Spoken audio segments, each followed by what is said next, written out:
Upbeat rhythmic music starts, then fades to a low background hum.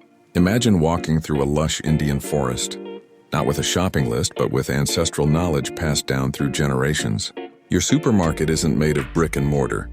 It's the sprawling wild pantry of nature itself. This isn't just a walk in the park. This is the ancient art of Indian foraging. For thousands of years, communities across India have relied on the land for their food. We're talking about a massive menu. In the Himalayas, you'd find people gathering fiddlehead ferns called lingri and tangy wild apricots. Head south to the Western Ghats, and you discover dozens of varieties of wild mangoes, jackfruit, and starchy tubers you've probably never even heard of. From juicy jamun berries that stain your tongue purple to earthy mushrooms that pop up after the first monsoon rains, the land provided everything. But this wasn't a year-round all-you-can-eat buffet. Foraging is all about timing and rhythm. It's a dance with the seasons.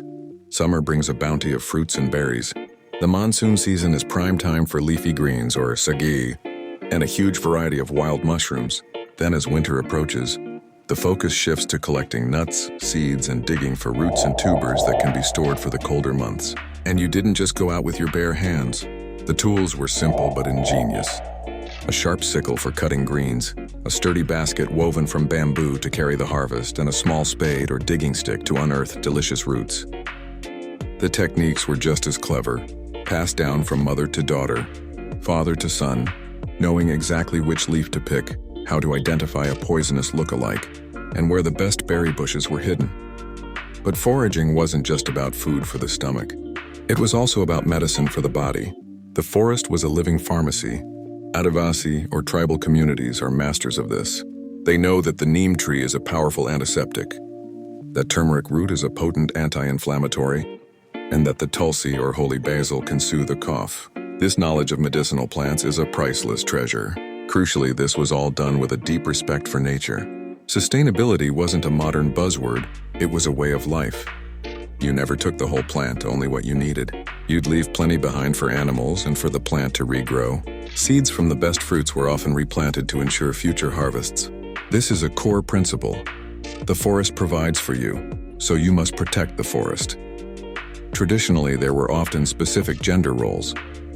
Women were typically the primary foragers, their deep knowledge of local plants forming the backbone of their family's nutrition. They knew the forest like the back of their hand.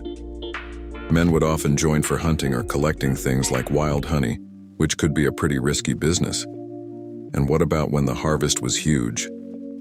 You couldn't eat it all at once. This is where food preservation came in. Fruits were sun-dried into leathery papads or turned into pickles and jams. Vegetables were pickled and leaves and herbs were dried to be used in cooking or as medicine throughout the year. Nothing went to waste. Today, while many of us have moved to cities, this legacy isn't lost. There's a growing movement of chefs, environmentalists, and young people rediscovering these wild foods. Foraging is being seen not just as a survival skill, but as a way to reconnect with nature, eat sustainably, and appreciate the incredible biodiversity of India. It's a powerful reminder that sometimes the most delicious and nourishing food isn't on a shelf, but waiting to be discovered right outside our door.